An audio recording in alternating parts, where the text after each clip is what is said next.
प्यारे बच्चों, आपका दिन मंगलमय हो। अगर आप नए हैं तो इस चैनल को सब्सक्राइब कर लें। चैनल का नाम है VVBBC चैनल। आज हम करेंगे दूसरा पाठ, जिसका नाम है बाजार दर्शन और लेखक का नाम है जैनेन्द्र कुमार। तो आज हम करेंगे इस पाठ का सार या उद्देश्य, मुख्य भाव या केंद्रीय भाव क्या होता है। तो देखिए सभी, बाजार दर्शन जैनेन्द्र का एक महत्वपूर्ण निबंध है, यानी ये बहुत ही जो है चर्चित निबंध है, जिसमें गहरी वैचारिकता और साहित्य सुलभ लालित्य का दुर्लभ संयोग देखा जा सकता है। हिंदी में उपभोक्तावाद एवं बाजारवाद पर व्यापक चर्चा पिछले 1-1.5 दशक पहले ही शुरू हुई है, पर कई दशक पहले लिखा गया जैनेन्द्र का लेख आज भी इनकी मूल अंतर्वस्तु को समझने के मामले में बेजोड़ है।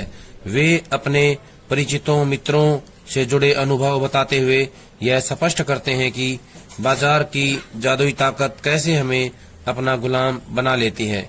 अगर हम अपनी आवश्यकताओं को ठीक ठीक समझकर बाजार का उपयोग करें तो उसका लाभ उठा सकते हैं, लेकिन अगर हम जरूरत को तय कर बाजार में जाने की बजाय उसकी चमक दमक में फंस गए तो वह असंतोष, तृष्णा और ईर्ष्या से। अब हम करेंगे जैनेन्द्र कुमार का जीवन परिचय। जीवन परिचय में से प्रश्न ऐसे हैं जो एग्जाम में आ सकते हैं। कौन कौन से हैं वो हम देखेंगे। पहला तो यही है, जन्म कब हुआ। जैनेन्द्र कुमार का जन्म 1905 में हुआ, अलीगढ़ उत्तर प्रदेश में। रचनाएं: परख, अनाम स्वामी, सुनीता, त्यागपत्र, कल्याणी, जयवर्धन, मुक्तिबोध, ये इनके उपन्यास हैं। वातायन, एक रात दो चिड़िया, फांसी, नीलम देश की राजकन्या, पाजेब, ये कहानी संग्रह हैं। प्रस्तुत प्रश्न: जड़ की बात, पूर्वोदय, साहित्य का श्रेय और प्रेय, सोच विचार, समय और हम, ये विचार प्रधान निबंध संग्रह हैं। तब यहाँ से जुड़े हुए प्रश्न आएंगे।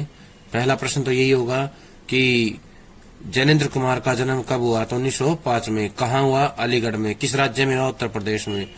अब पूछ लेगा उपन्यास कौन कौन से हैं, तो बताएंगे परख, अनाम स्वामी, सुनीता, त्यागपत्र, कल्याणी, में से कोई भी आ जाए तो जो है उपन्यास है। प्रश्न आएगा कहानी संग्रह का नाम बताइए, तो फांसी, नीलम देश की राजकन्या, पाजेब, ये जो है कहानियां हैं। अब आएगा विचार प्रधान निबंध या निबंध संग्रह कौन से हैं, तो बताएंगे प्रस्तुत प्रश्न, जड़ की बात, पूर्वोदय, साहित्य का श्रेय और प्रेय, ये उनके निबंध संग्रह हैं। साहित्य अकादमी पुरस्कार, भारत भारती सम्मान इनको प्राप्त हुआ है। भारत सरकार द्वारा पद्म भूषण से सम्मानित किया जा चुका है इनको। प्रश्न आएगा भारत सरकार ने कौन सा सम्मान दिया, तो बताएंगे पद्म भूषण। पद्म भूषण जो है पुरस्कार इनको मिला है। इसके अलावा कौन से पुरस्कार मिले हैं? साहित्य अकादमी पुरस्कार और भारत भारती सम्मान मिला है। निधन कब हुआ? 1990 में। जैनेन्द्र कुमार का निधन जो है 1990 में हुआ। प्रश्न आएगा त्यागपत्र कब प्रकाशित हुआ, तो यहाँ दिया हुआ इसका त्यागपत्र जो है 1937 में। सुनीता के बाद, परख और सुनीता के बाद जो है 1937 में त्यागपत्र प्रकाशित हुआ। त्यागपत्र जो है इनका एक बहुत ही जाना माना जो है उपन्यास रहा है त्यागपत्र। ये एक मनोवैज्ञानिक उपन्यास है। इन्हें जैनेन्द्र कुमार को मनोवैज्ञानिक उपन्यास के लिए जानते हैं। मनोवैज्ञानिक उपन्यास के रूप में प्रतिष्ठा दिलाने वाला जो है ये है त्यागपत्र। इनकी जो कहानियां, प्रसिद्ध कहानियां, खेल, पाजेब, नीलम देश की राजकन्या, अपना भाग्य, तत्सत, ये कहानियां जो इनकी कालजयी रचनाओं में आती हैं, कालजयी रचनाएं कहलाती हैं। और इसके साथ साथ गांधीवाद का प्रभाव इनके ऊपर देखने को मिलता है। गांधीवाद जो है इनकी रचनाओं में देखने को मिलता है। जब तक पाठ के बारे में पढ़ाया जाए उससे पहले इसको याद कर लें। सभी का बहुत बहुत धन्यवाद।